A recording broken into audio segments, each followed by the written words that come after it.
wan nasu sinfani min awalil amri.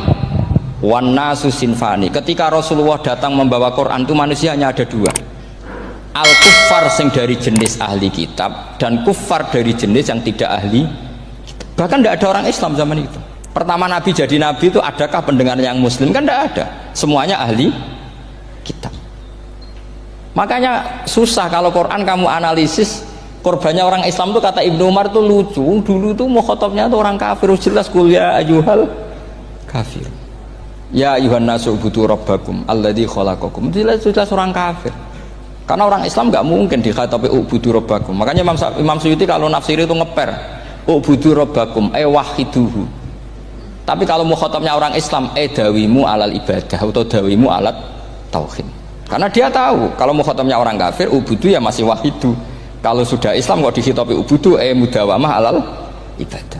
Itu saking alimnya Imam Suyuti. Ini saya teruskan. Kalau mukhatabnya itu orang kafir ahli kitab, itu kemungkinannya ya dua cara mereaksi Quran, yaitu disebut lam yakunil ladzina kafaru min ahlil kitabi wal musyrikina munfakina hatta ta'tiyahumul. Jadi lam yakunil ladzina kafaru, jelas kafaru itu umum. Kemudian ditafsir kafaru itu ada yang min ahlil kitabi, berarti kafaru yang jenis Yahudi Nasrani. Ada kafaru yang min ahlil kitabi wal musyrikin, kafaru yang jenis musyrikin, yaitu kafir Mekah. Karena cara kaidah nahwu al-atfu yaqtadi taghayyur, kalau ada ataf pasti konteksnya beda. Jaa Zaidun wa Amrun, berarti Zaid ada Amar, Amar ya ada Bakar. Karena Jaa Zaidun wa Amrun wa Bakrun, pasti orang ini berbeda. Tidak boleh orang yang sama kamu pakai ataf. Ini sudah clear ya ini ya. Kemudian cara pandang mereka ya beda. Ketika Rasulullah mengajak tauhid, itu ahli kitab tidak masalah. Memang harusnya Tuhan itu satu, tidak masalah bagi ahli kitab. Problem bagi ahli kitab adalah Muhammad itu nabi. Itu kita nggak suka. Kalau Tuhan satu oke, tapi kalau Muhammad nabi tidak oke. Kita bisa jadi nabi, kata mereka, karena mereka merasa nasabnya sampai Ibrahim. Sementara zaman itu mereka sanksi Muhammad itu nasabnya konti, gak jelas.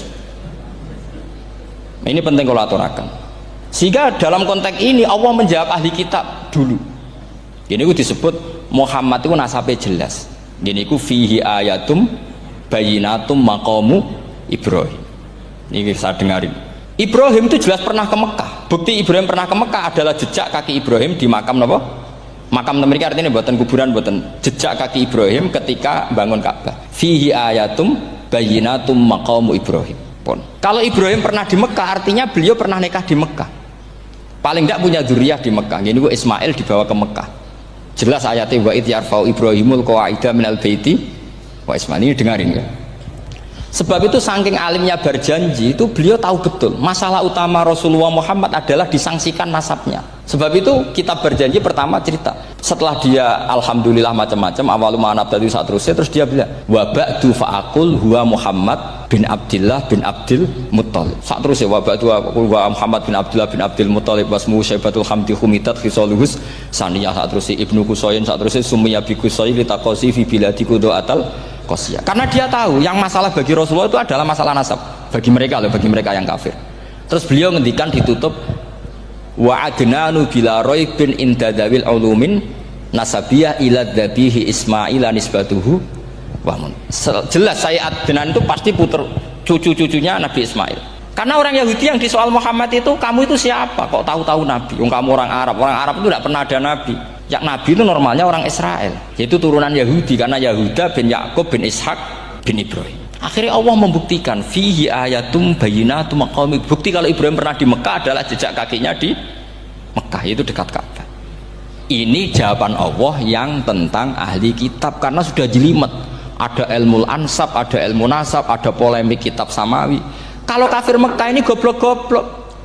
Ketika Rasulullah pakai teori tauhid, orang kafir Mekah itu saking gobloknya bilang gini, Muhammad, kita ini urusannya banyak, utang kita banyak, kasus saya banyak, kok Tuhannya satu itu tidak cukup?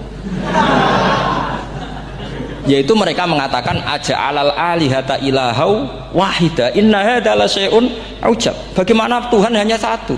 Urusan kita banyak, masalah kita banyak. Tuhan nggak boleh satu, harus banyak. Sejumlah urusan kita. Ada Tuhan BPKB, Tuhan macam-macam lah.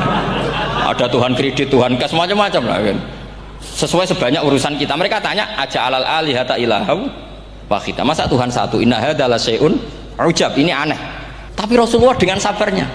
Kalau yang seperti ini Allah menjelaskannya beda dengan yang pertama, karena tadi orang kafir itu bisa min ahlil kitab, bisa wal musyrikin. Lam yakunil ladzina kafaru min ahlil kitab. Ada yang wal musyrikin. Semuanya ini tidak pernah munfakina hatta ta'tiyahumul bayyinah. Mereka tidak pernah tercerabut dari pikiran mereka, dari mainstream mereka, sampai ada bayyinah. Bayyinah itu kejelasan kebenaran atau benar yang begitu jelas.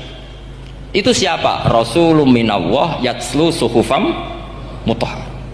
Akhirnya Nabi sabar. Saking sabarnya Nabi itu ngomong gini, ya di khalayak umum, mukhatamnya ya kafir semua.